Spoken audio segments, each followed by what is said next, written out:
आज लगभग हर founding member को ऑन पैसिव से बोनस कमीशन मिलने का बेसब्री से इंतजार है। हर कोई भगवान से यही प्रार्थना कर रहा है कि उनकी सफलता की शुरुआत जल्द हो, ताकि उनका जीवन खुशहाल बन सके। आखिरकार इंतजार की भी एक सीमा होती है। 4-5 साल तक धैर्य रखने और उम्मीद बनाए रखने के बावजूद अब तक ऐसा कुछ ठोस दिखाई नहीं दिया है जिससे यह विश्वास हो सके कि 2024 में सब कुछ शुरू हो ही जाएगा। फिलहाल लोग केवल लॉग इन और लॉग आउट तक ही सीमित हैं और उससे आगे बढ़ने में सक्षम नहीं हो पा रहे हैं। अगर वास्तविकता पर ध्यान दें तो आज अधिकांश फाउंडिंग मेंबर्स के लिए किसी भी अपडेट, अनाउंसमेंट या पॉपअप का ज्यादा महत्व नहीं रह गया है। वर्षों से वे केवल इन्हीं चीजों को सुनते और देखते आ रहे हैं। अब उनकी दिलचस्पी इन सामान्य अपडेट्स में नहीं बल्कि फाइनल रिजल्ट में है। ओईए में क्या बदलाव होंगे या उसमें कौन कौन से नए फीचर्स जोड़े जाएंगे, यह जानने की इच्छा अब बहुत कम लोगों में बची है। सबकी एकमात्र चाहत यही है कि आखिरकार कुछ ठोस और निर्णायक परिणाम सामने आए। अब यह साफ साफ बता देना चाहिए कि जिस बोनस कमीशन का लाखों फाउंडिंग मेंबर्स सालों से बेसब्री से इंतजार कर रहे हैं वह 2024 में शुरू होगा या नहीं। इतने लंबे समय से उम्मीद लगाए बैठे इन लोगों के लिए यह स्पष्टता बेहद जरूरी है। अब अधिकतर फाउंडिंग मेंबर्स यह महसूस कर रहे हैं कि ऑन पैसिव को लंबे समय तक एक रहस्य बनाकर रखना ठीक नहीं है। अब समय आ गया है कि सभी रहस्यों से पर्दा उठाया जाए ताकि फाउंडिंग मेंबर्स यह समझ सकें और देख सकें कि उनकी जिंदगी, भविष्य और सफलता को किस दिशा में और कैसे आकार दिया गया है। अब इंतजार की सीमा पार हो चुकी है। ये समय है सब कुछ स्पष्ट करने और फाउंडिंग मेंबर्स को वास्तविक स्थिति दिखाने का। आखिरकार किसी ने यह सब इसलिए नहीं लिया कि वे अपनी पूरी जिंदगी धैर्यपूर्वक इंतजार करते रहें। फाउंडरशिप और सब्सक्रिप्शन लोगों ने बड़ी उम्मीदों और गहरे भरोसे के साथ चुना था। अब नेगेटिव और पॉजिटिव जैसे शब्दों का महत्व खत्म हो चुका है। जिस उद्देश्य और वादे के तहत लोगों के पैसे लेकर फाउंडरशिप और सब्सक्रिप्शन दिए गए थे, उन वादों को पूरा करना अब बेहद जरूरी है। बार बार इस हफ्ते या उस महीने का भरोसा दिलाने से अब काम नहीं चलेगा। बहुत से लोग मानते हैं कि अब हर काम को जल्द से जल्द अमल में लाना चाहिए ताकि उनकी उम्मीदें साकार हो सकें और उनके भरोसे को ठोस परिणामों में बदला जा सके। जब भी फाउंडिंग मेंबर्स देरी, अनिश्चितता या उम्मीद टूटने से हताश और निराश होने लगते हैं, तब अचानक कोई न कोई एक्साइटिंग अपडेट, नई अनाउंसमेंट या पॉपअप पेश कर दिया जाता है। लेकिन सच्चाई यह है कि घोषित समय सीमा के भीतर कभी भी ठोस परिणाम देखने को नहीं मिलते।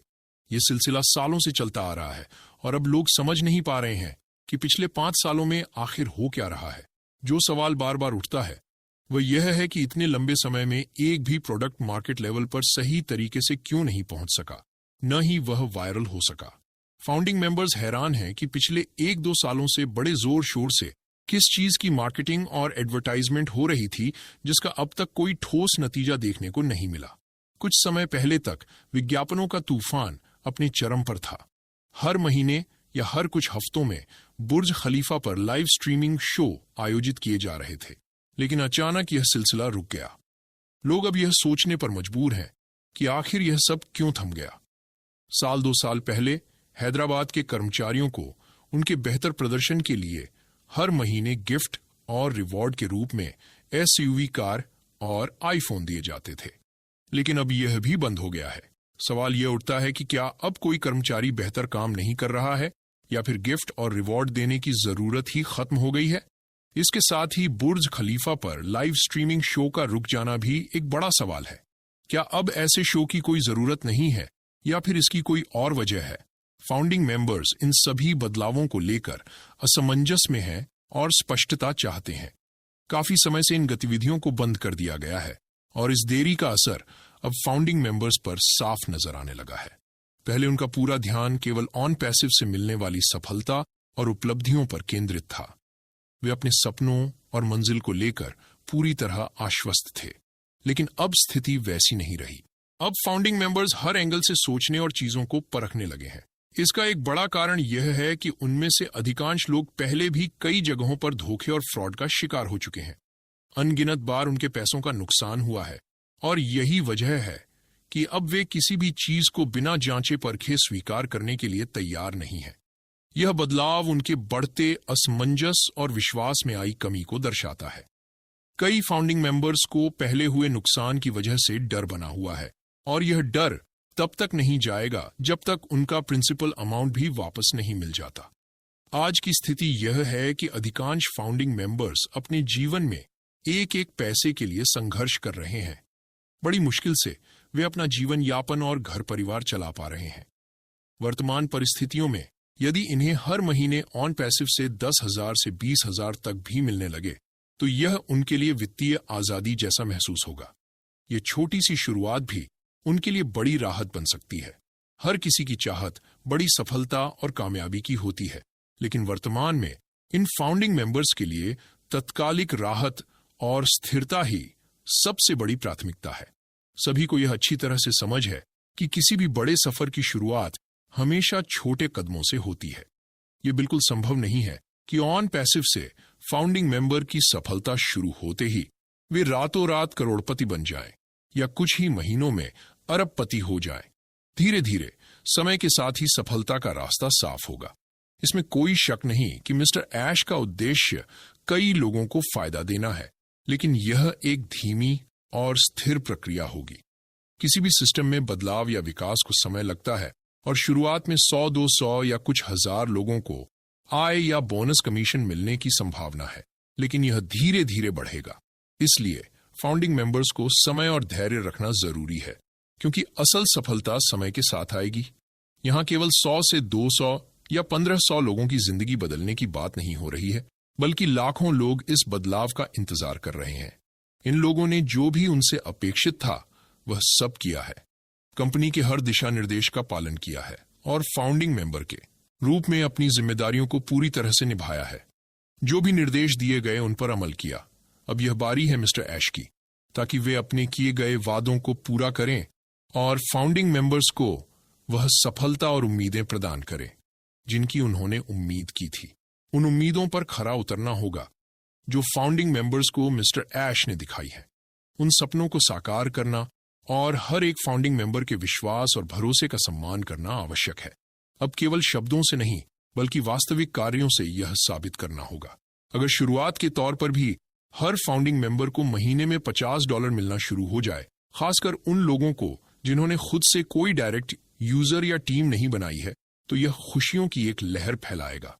इस छोटे से कदम से ही फाउंडिंग मेंबर्स खुशी से झूम उठेंगे और नाचने लगेंगे, यह सोचकर कि अब शुरुआत हो चुकी है और भविष्य में और बेहतर होगा। अगर फाउंडिंग मेंबर्स को यह महसूस होने लगे कि जो भी ऑन पैसिव में अब तक कहा गया है वह सब 100% पूरा होगा, तो उनका विश्वास और भरोसा और मजबूत हो जाएगा। लेकिन अभी भी अधिकांश लोग भ्रमित हैं और कंफ्यूज हैं, खासकर पेंडिंग विड्रॉल, ट्रैफिक और बोनस कमीशन के बारे में। वहीं अभी भी वही पुराने मुद्दे जैसे मेलिंग एड्रेस, पासवर्ड और OTP के बारे में ही चर्चा हो रही है। लोग यह समझ नहीं पा रहे हैं कि कंपनी इन समस्याओं से कब बाहर निकलेगी और मिस्टर ऐश इन सब चीजों से कब तक निपट पाएंगे। यह स्थिति वास्तव में निराशाजनक हो सकती है, क्योंकि लोग अब तक इंतजार करते करते थक चुके हैं।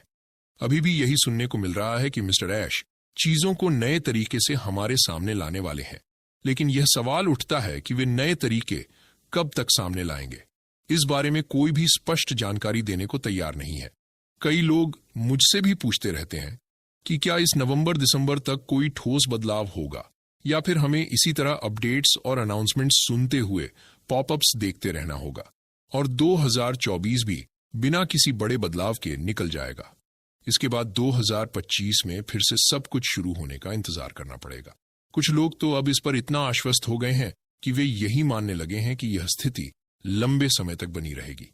अगर मिस्टर ऐश 2024 के अंत तक भी बोनस कमीशन देना शुरू नहीं करते और पेंडिंग विड्रॉल का समाधान नहीं होता, तो यह मानने का कारण बन सकता है कि इस परियोजना से किसी को भी कोई वास्तविक लाभ नहीं मिलने वाला।